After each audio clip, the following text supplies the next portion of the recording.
Hey everybody, and welcome back to my channel. I'm Jen at KetosisMom, and I am talking about my journey on these Zepbound injections or Tirzepatide injections. You will often hear people call this mounjaro, some will call it Zepbound, some people will call it just Tirzepatide. They are all kind of being used interchangeably. Right now, mounjaro is the FDA approved treatment in 2024 for diabetes, and Zepbound from Eli Lilly is the Tirzepatide that is approved for obesity or weight management. So we're going to be going over a few different things.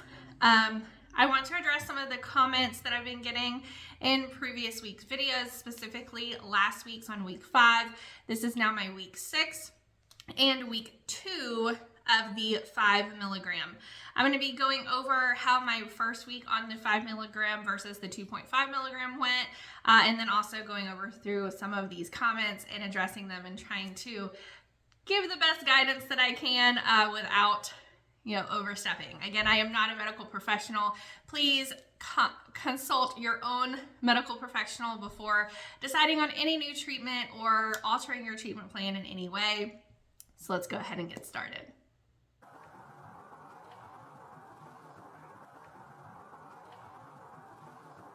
First things first is I'm going to address some of the comments that I got that I feel like they need to be gone into a little more in depth or basically just addressed in general from week 5.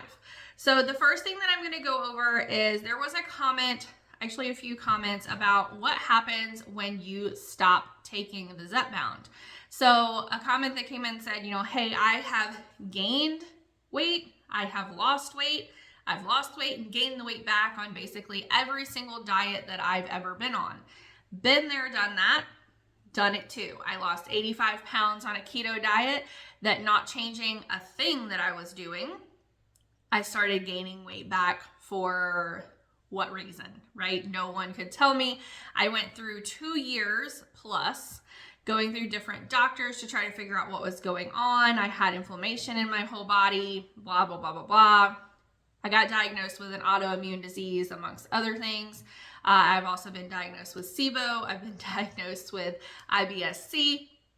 So I had a lot going on, but that did not explain why the 85 pounds that I had lost on a diet that I was still sticking to was starting to come back. And unfortunately, there's just not a whole lot of explanation when it comes to things like that as to why your body reacts a certain way at different times. But yes, I 100% get it. I know a lot of people who have done the regular Weight Watchers side, not the Weight Watchers clinic, but Weight Watchers, they'll lose the weight. They feel like they've not changed anything, or maybe they're just every now and again indulging themselves and they still gain the weight back. Unfortunately, that is just a common happening for most people who are battling some type of obesity disease or weight disease. And they are, in fact, kind of referencing to obesity as a disease in itself now, just so that everyone is kind of aware of that. So if you did not watch the Oprah special, you might want to. I'm sure most people who are watching this did watch it and then are also complaining about it because now everyone has a shortage everywhere. We were already in shortage before Oprah even did her special, and now everyone's trying to get on it all over again.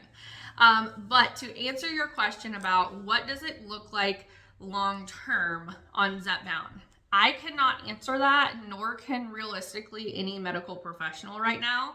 The only thing that has been done is there has been a couple of studies where I believe it was an 88-month study is what I saw, and I will put that link below so that you can reference it as well. And of course, I put up screenshots of what I'm talking about. But it did say that during a 36-month period after the people who were on Zepbound had lost their weight, over 36 months, they gained about 14% on average. That means obviously some were more, some were less. 14% of their total body weight back compared to a group of people that stayed on the drug who continued to lose an additional 25% of their body weight. And so there's a lot of additional research I think that needs to go into this, and physicians, doctors, researchers, Eli Lilly, even the Ozempic and Wegovy specialists are aware that this is something that they don't have data on a long term. They don't have data on long-term effects. They don't have data on, okay, after you've lost your amount of weight, then what do you do? Right now, to my knowledge, the only thing that they're doing is they are then titrating people back down. So if you got up to a 10 milligram and you were on 10 and that's where you were when you lost all the weight that you needed to lose, then they would start titrating you back down, maybe even down to a 2.5. You might only be able to make it to a 5 before the food noise or you wanting to eat all over again continued. I think that there's also been discussions about other weight loss drugs that have been used in the past being a more economically feasible as far as monetary wise option. However, none of that has been studied. So if anyone tries to give you a response for that they're like, this is what happens, no one knows. No one knows. And so yes, that is a risk in taking these drugs, is yes, you might be able to get the weight off, but then whenever you stop taking the drugs, you can realistically expect, just like you do on any weight loss that you do, over so much time. For instance, that study was after a 36-month period, the patients had regained about 14% of their total body weight. And most people are going to say, oh my gosh, 36 months and 14% of your body weight is not that big of a deal. And other people are going to go, no, like I'm not going to go through this and I'm not going to go on this to turn around and regain it all over again, or have to go back on it again, or have to stay on it long term when there are no known long-term effects. For myself and my physicians, despite the fact that I already have IBS-C, which is constipation, that I take medication for, and SIBO, right? So SIBO, if things sit in your small intestines too long, it can cause that bacterial overgrowth and cause a lot of different problems as well.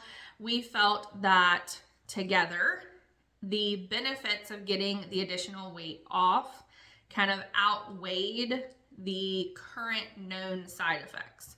Now, what I personally am finding is that I have side effects that are not documented in clinical trials or any studies as known side effects, which is what I covered in week 5 with the insomnia and vivid dreams. That I have not found in any of the Eli Lilly clinical data as a known side effect. So as with any drug, and like I've said in previous videos, every single person is going to react differently to it. Every single person. You might find some commonalities across like a certain group of people. I have found a very large commonality with the insomnia and vivid dreams. So I feel like that should probably be documented as clinical side effects for these drugs. But long story short, to answer your question, I don't know. And I'm going to tell you right now that right now in 2024, in March, no one knows what the answer is as far as after you've lost your weight. And I feel like there's so many people who are just jumping on board because they're like, oh no, I want to lose weight. And that brings me to some of the other comments that I got about titrating. And so that's changing your dosage up. And a lot of people are saying, I wish people who were trying to lose weight would understand that when you're moving your dosage up, that once you get to the 15, there's nowhere else to go. And so if you hurry up and rush to that 15 and then you're at 15 and you get on a plateau, there's nowhere else for you to go.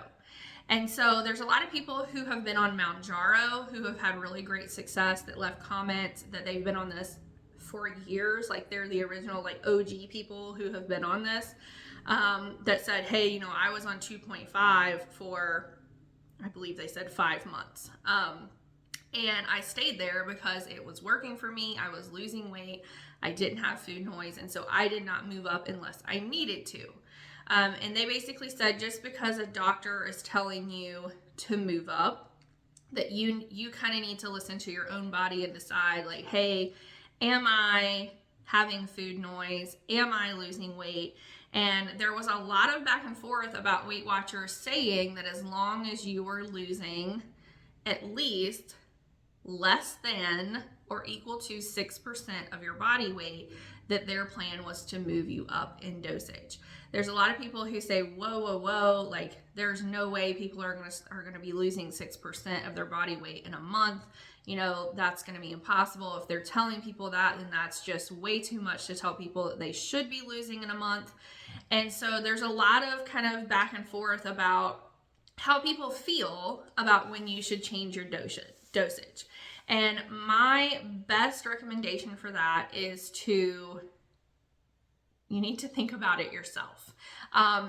You can't really decide when someone else should change theirs, just like I don't really feel like a physician can tell you like, hey, okay, it's time.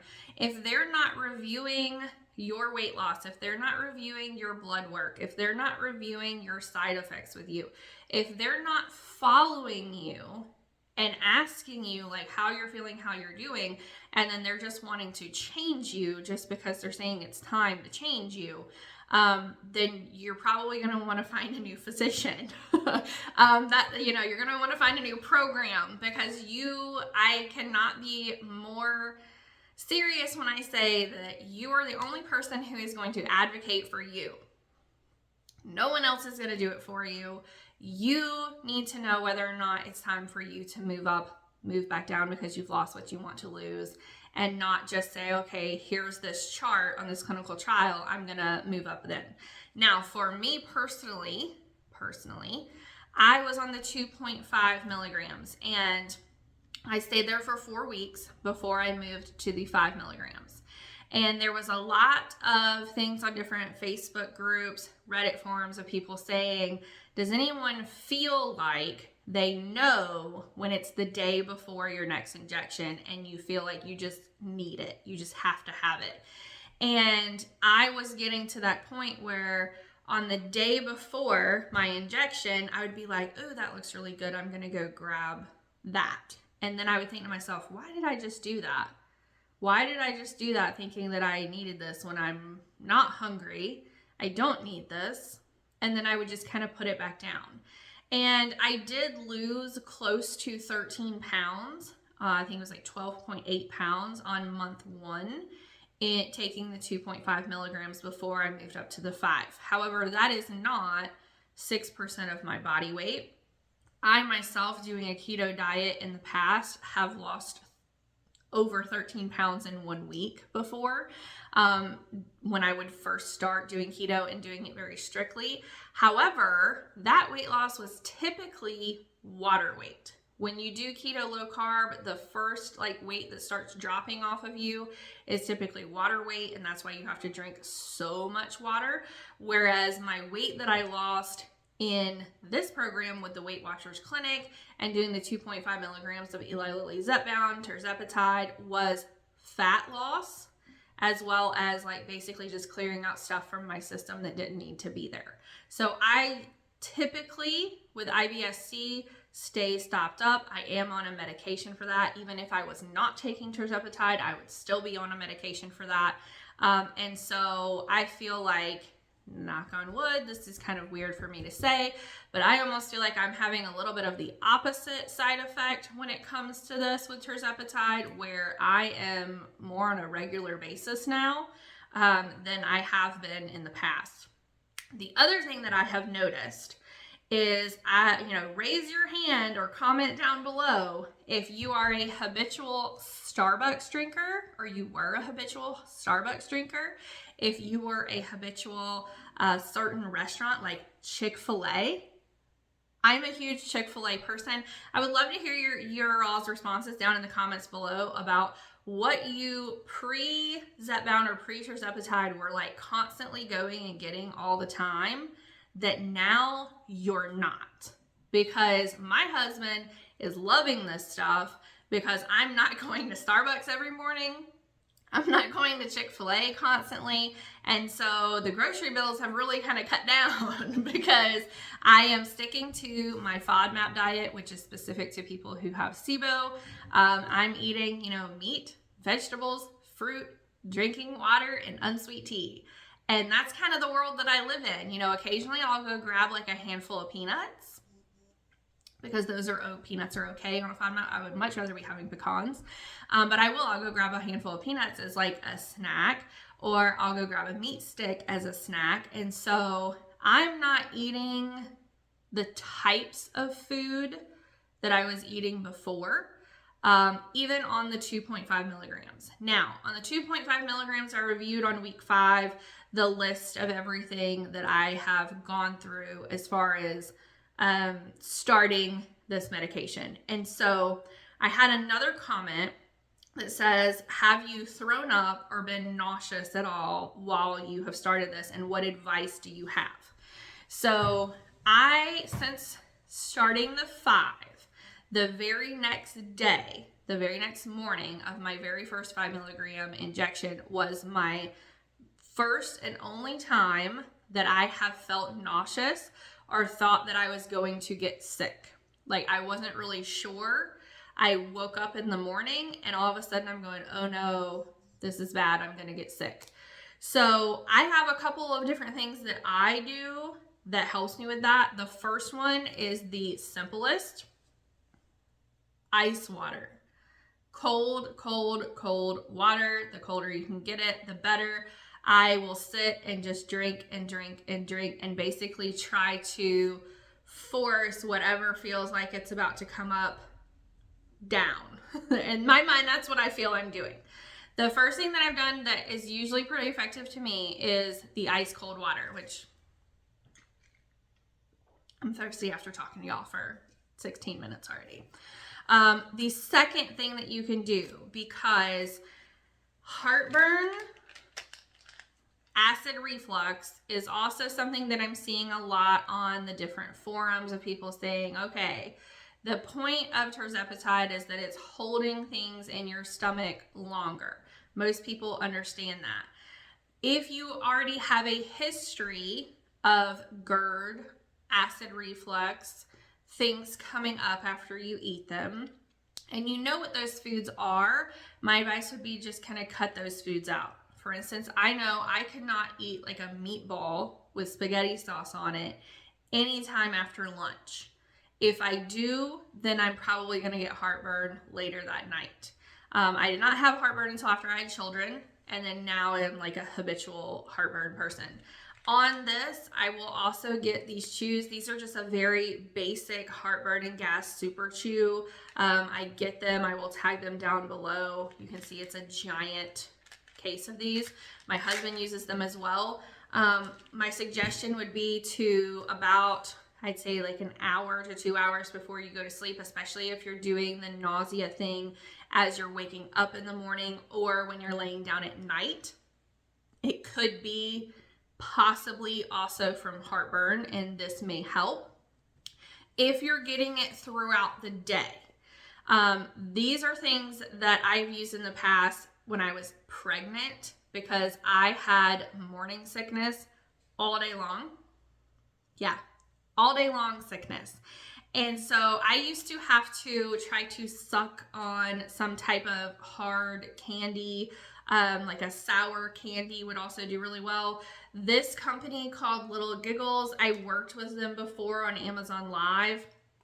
They also have like a cough, cold, and throat that we use all the time at my house, but they have one that is for mother's morning sickness. These are holistic. These don't have like anything. It tells you when you open up the link below and on the side right here of the box what all is in these as far as like the holistic approach to this. So this is not like a medicated, like real medicine. This is a holistic medicine approach. And so this one, I still use this. My kids use it as well. This is a kid's travel sickness. It says it's for motion sickness and nausea. And then of course, the mother's morning sickness is also for nausea as well. And so these, in my opinion, taste good. Plus you also get something in your mouth that you're sucking on, which is kind of like that hard candy that can help kind of curb that nausea. Because if I didn't get something in my mouth as soon as I started getting nauseous when I was pregnant, I was going to get sick. Like it was going to happen. And so those are kind of like my 1, 2, 3 remedies. Like if the cold water doesn't work and I feel like it's possibly some type of reflex, then I go for a quick chew that I know is going to get down there quickly. And then if it's throughout the day and I'm having nausea, you know, like, or I'm getting in the car and I'm like, oh, I just don't want to be moving right now, then I will grab one of these suckers and pop one of these suckers in my mouth as well. So hopefully those kind of answered your questions and can help you with that. Again, don't forget that I do have chapters down below in my caption. All of my videos that I post, if I am putting up any kind of screenshot over here on the side, there is a link below in my video that will link you to that full article or that full clinical trial or that full video or whatever it happens to be, so that you know what it is I'm referencing.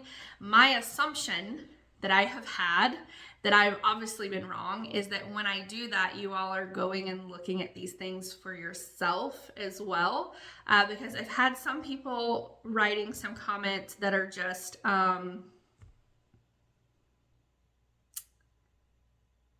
wrong. And I can tell like they either weren't paying attention, they weren't really listening, or they definitely did not go and look into it themselves. And so I had one comment that came up. I feel like she was offended, trying to say that because she has to wear a CPAP that she must be overweight. And this comes from where I was talking about the clinical trial study being done by Oxford on obstructive, keyword here is obstructive, okay, sleep apnea. There are multiple different types of sleep apnea. You do not have to be overweight to be on a CPAP machine. The type of obstructive sleep apnea that's being studied is usually due to weight, some type of excess tissue, fat, weight pushing down on airways, possibly even enlarged tonsils from the back pushing up. There is some type of obstruction, and a large percentage of that type of sleep apnea is due to weight. So I have a lot of people getting offended, and I feel like there's really no reason for them to be offended. The next one that I am going to put up is, I've seen a lot of things about shortages. I've seen a lot of things about how certain pharmacies are no longer going to be carrying these medicines. No, I am not here to do like the whole like fear mongering that they say to do. I feel like it really just depends on what part of the United States you're in. It depends on how many people in your area are on this medicine, how well your pharmacist, your office manager and your pharmacist is keeping up with like making sure that they order it on time when they should be ordering it. There's a lot of different things that go into play as far as you being able to get your medicine. So I don't really want to touch on that because there's so many varying factors with that. I mean, they have a Lilly Direct system now.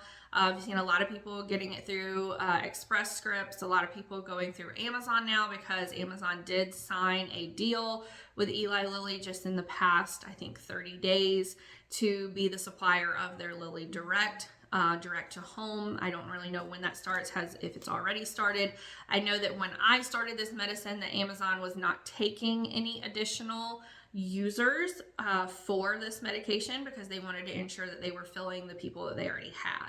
So I don't really know how all of that has changed. I am probably going to be diving into that the next time I'm trying to fill my prescription. The one thing I will say that's really great about the Weight Watchers Clinic is that they will help me find a pharmacy that does have it in stock for me to be able to get it, instead of me personally trying to like run around to pharmacies and try to figure out where to go and where to get these things. There's a lot of people, and I mean a lot of people that I've seen on groups, even women that I've talked to here locally, that are moving from a name brand to a compounded drug. That personally is just not something that I am willing to do, because I know that the individual components of a compounded drug, while those are, you know, regulated by the FDA, actual compounded drugs are not regulated by anyone. And so I'm not willing, me personally, I am not willing to put something into my body that is not regulated. That's just me. That's my opinion. If you do compounded and you're having great results with it and you love it, good for you. Okay, the last one that I'm going to go over, I'm basically just going to sit here and say nothing to it because I already wrote my response back in a comment. I had a woman tell me that there is no way that I have previously worked at a pharmaceutical company and I could sit here and say that primary care providers are getting kickbacks to prescribe certain drugs. The only thing I'm going to say to this is that even if you don't read, there's things that you could watch to learn those things. You don't have to have worked in pharmaceutical anything to know that that is definitely the case. And there's definitely whole pharmaceutical companies that are not companies anymore because of their practices, and even their owners are being sued for billions of dollars. So yeah, I'll put some links.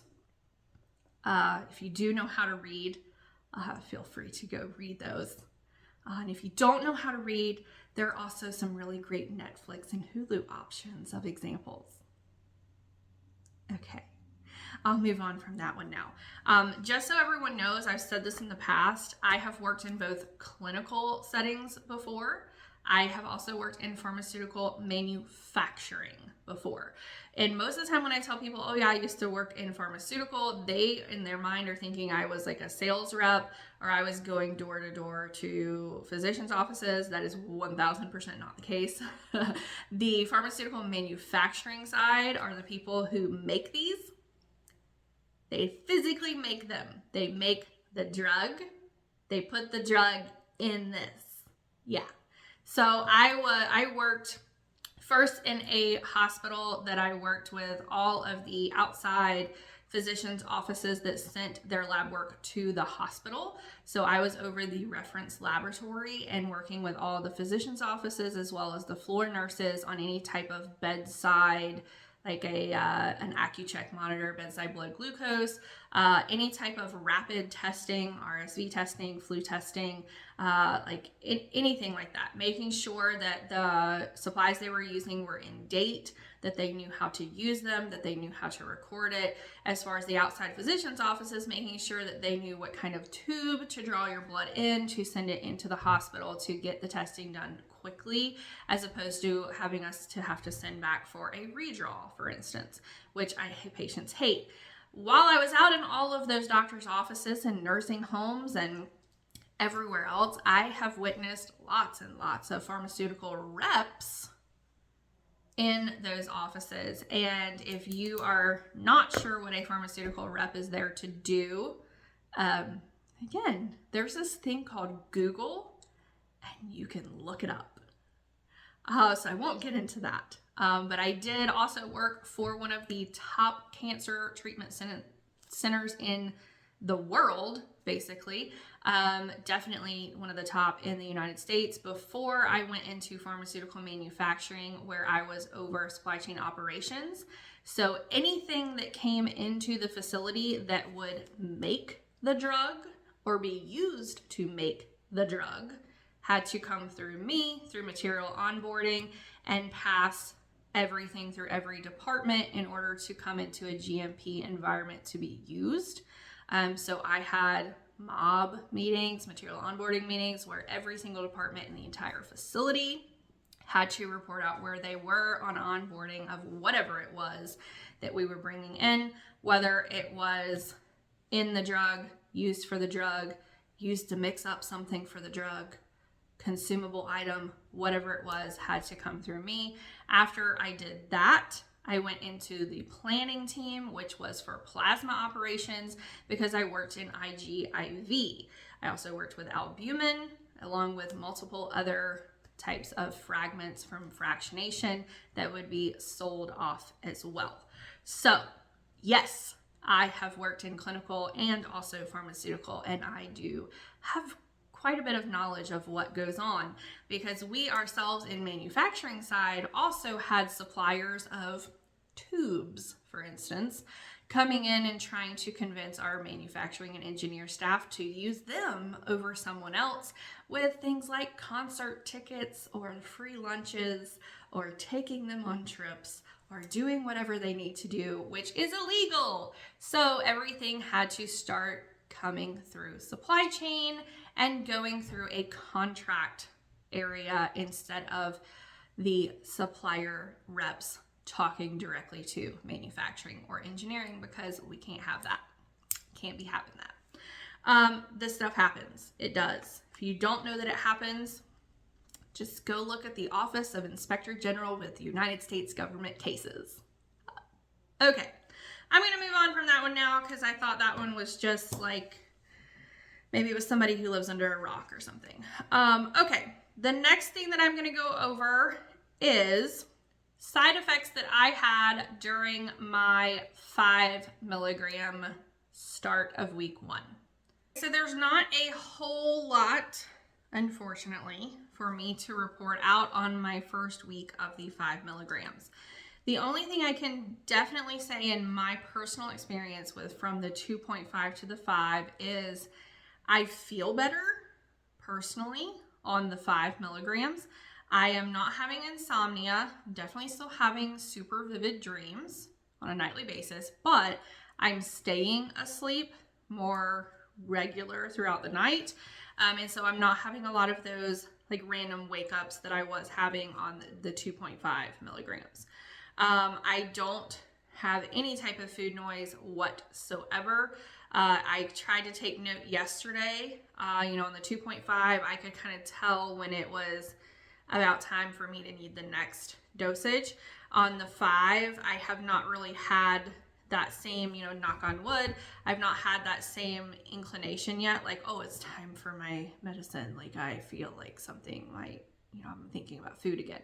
I've not had that come up on the 5 milligram, but again, I'm only on week 1. This is my week 2 of the 5 milligram on my week 6.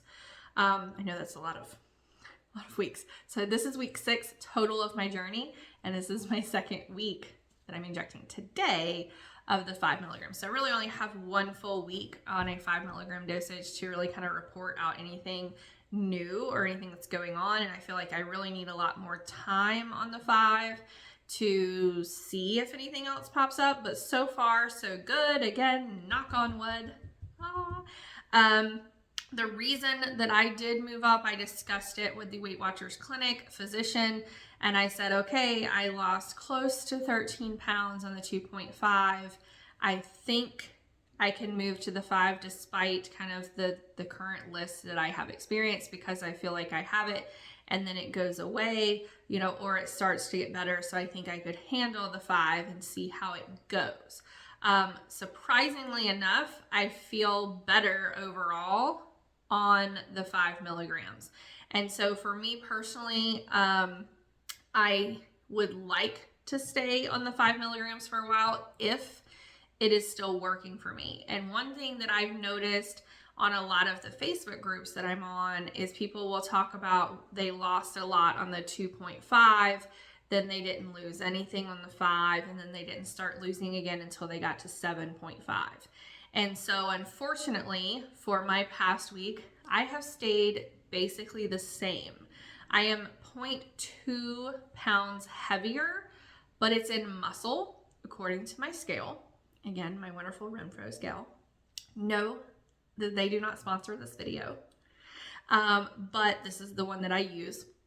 And I'm okay with being 0.2 pounds heavier as long as it's muscle and it wasn't like subcutaneous or visceral fat that has returned. My water, everything else is exactly the same. So I do have, of course, it's, that time of the month. And so during that time of the month, I know that on average, I can weigh like 5 pounds more. And so I'll be really eager to see what happens next week. The other reasoning that I wanted to go up to the 5 milligram dosage was especially with like having a little bit of that food noise return like the day before. I'm getting ready to go on a trip, and I did not want to be on this trip around all the food that I'm going to be around without kind of knowing that I can handle that and like just stick to my protein, vegetables, and fruit and not be thinking about, ooh, I wonder what that tastes like. But that tastes really good. And so that's another reason why I personally was like, okay, I'm going to agree to go to the 5, at the clinical trials with their studies that they've done, and they saw 4 weeks on 2.5, then they go to the 5 and they kind of progress along. I am going to be a little perturbed if I do the next 3 dosage on the 5 milligram and I don't lose anything. And so then they want to progress me again to the 7.5, just because I don't really want to just keep, going up that quickly. I personally may even discuss with the Weight Watchers Clinic, like, hey, can I go back to the 2.5 and see if it picks up again? I've not discussed that with them yet. Another thing that I did get on a lot of comments was about how, hey, these are great plugs for the Weight Watchers Clinic. They must be paying you. I am not sponsored by the Weight Watchers Clinic whatsoever. The Weight Watchers Clinic is what I chose to use for various reasons.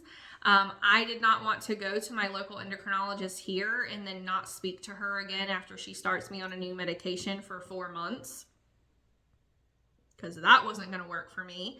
I also did not want to go to my local internist who does compounded drugs or any of, or actually I don't even know that she's doing the compounded drugs still. I know that she's prescribing other things. She does not give you a choice on what she is going to put you on. And then you pay $300 just for an initial appointment with her. There's also multiple weight loss clinics that do the compounded drugs around where I live, who are also charging about the same. They're charging you a monthly, hundreds of dollars a month to come in and just let them inject it for you. And then they decide what you're getting, if they even know what you're getting. And so for me, Weight Watchers gave me the choice of what I wanted to take. They give me the choice of whether or not I want to move up or stay where I am. They give me a fitness routine. They give me nutritionists and dietitians to talk to if I need to. They give me a tracker for my food. They automatically update, what my total protein and vegetable and water goal and everything should be based on the weight that I plug in for them. I feel like they are just monitoring things as a whole, full circle picture on a regular basis, and I can message them at any given time. They're also have a whole care team and financial team that helped get my PA approved so that my insurance was covering this for me, because I only pay $25 a month with the Eli Lilly savings card that I also link down below for everyone, so that you can apply for that as well if you decide that Zepbound or Mounjaro are for you, because it is a Tirzepatide savings card for either or. And also throughout all these shortages, I can just message the care team and say, hey, my local CVS says they can't get this in, or they're not going to carry it anymore. What can you do? Who can get it to me? And then they go research that, and I don't have to. I am very much a person that I feel like everyone should be doing their job when they should be doing it, how they should be doing it. And when I ask, I made people cry at work. No, I did not mean to. But I don't like incompetence. I don't like people who are slow. I don't like people who are not doing what they should be doing when they should be doing it and faster than what I would do. So that is why I like Weight Watchers Clinic, because they are on it, and I don't have a lot of patience for people who are not. So for me personally, this is not sponsored by Weight Watchers Clinic. If you are going to your local provider and that's who you're comfortable with and that's who you feel like listens to you and gives you a choice, then that's great. If you are going through another virtual program and you feel like that doctor listened to what you have to say and they're also going to be doing regular blood work with you and checking in on your side effects, then that's great. Go with what is good for you. Don't just go to Weight Watchers Clinic because I said so, and definitely because they do not sponsor this. Okay, so that's really all I have for today. Today is a much shorter video than other videos. Again, everything that I cover with you is my own personal experience with these drugs. Therefore, it cannot be misinformation because it is what I am experiencing. Just because it is not physically documented in a clinical trial somewhere does not mean that it is misinformation when it is my own personal experience. And I have also found others on multiple forums that I show you all and also tag, and are honestly open to the public. You could go and join them as well and view what people are saying that are physically on these drugs and have been on these drugs for a long time. Other than that, anything else that I have ever thrown up in a side photo or talked about physically in my videos, as far as like how to work with maintaining your muscle, how to lose fat, what type of fat should be lost, what type of clinical trials they've been doing in the past, what Weight Watchers Clinic is doing, and what they're doing with me. All of those things I link below in the caption of these videos. You can click on any of those from any week that I do and review everything that I am talking about or referring to in those videos. Okay, I am going to be administering this week 6 and week 2 of my 5 milligram into my left thigh today. Last week was my right back of my arm that my husband did for me. So I have done left arm, right thigh, left thigh, in the opposite order of when I did it. And so I'm going back to my left thigh. The reason I am not injecting into my stomach this month is because I'm also on a Cosentyx injection for my autoimmune disease, and I injected that into my stomach this month. And so I don't want, just me, there's probably no rhyme or reason for not doing it. This is just me not wanting to put 2 drugs in the same vicinity of my body, but trying to spread them out in different locations. All right, so I got my handy dandy tiny little alcohol pad here. I have this coolie pack right here because it appears that my children stole my smaller ones. Just kind of getting the area cold. No, that is not something that you have to do. It's just something that I do when I do my Cosentyx injections and other injections that I've had before, that I find it, you know, kind of numbing the area before you do it with a cold pack has helped me personally. So that's why I do this. All right, so we're gonna go ahead, and it's feeling pretty dang cold now. So I'm gonna go ahead and take this off, and it's this whole area right here. It's pretty cold. So I'm gonna clean this whole area right here really, really well. And again, you do wanna make sure that you let the alcohol completely dry on your leg before you inject, because if you don't, it can burn, you know, just a little bit. Okay. Again, make sure that you always have this unlocked before you do it, and you take the cap off of, where's it? Off of the bottom right there. You can recap it before you put it back into your sharps container. This is my circle right here. So I'm going to simply push down into this. You can also squeeze the skin up if you like, but since I'm holding the camera, I'm not going to. And then you're just going to push the top and wait for 2 clicks. 1, 2. I hold it there just a second longer normally, and then I lift up. You can, and sometimes you will or will not have some type of little, a little spot of blood, or even some of the liquid that goes in. That I did not feel at all today, which is absolutely fantastic. And so I'm just going to leave it just like this and be on my way. You are going to want to make sure that you are always putting these empties into a sharps container. Mine is pretty dang full now. And then you will have instructions on wherever the sharps container came from on how to turn those back in.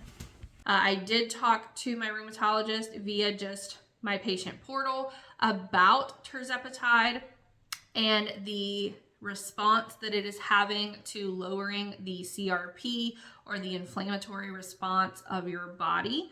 And so he is quite interested to see, after I've been on this for a few months, by the next time I see him, I believe it's either at the end of April or May, what my inflammatory markers are looking like. It sounds like he's going to want to not only repeat that blood work and look at those as he normally does, but he possibly will want to repeat my scans as well to view if this guy right here is having a more positive response on my autoimmune disease and inflammatory response than even possibly my Cosentyx. Now, that is to be determined.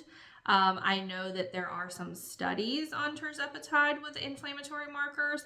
The majority of them are still on animals and not on humans. And so we'll see how it goes with me. And yes, I will report all of that out when it happens on whatever week that happens to fall on in this journey.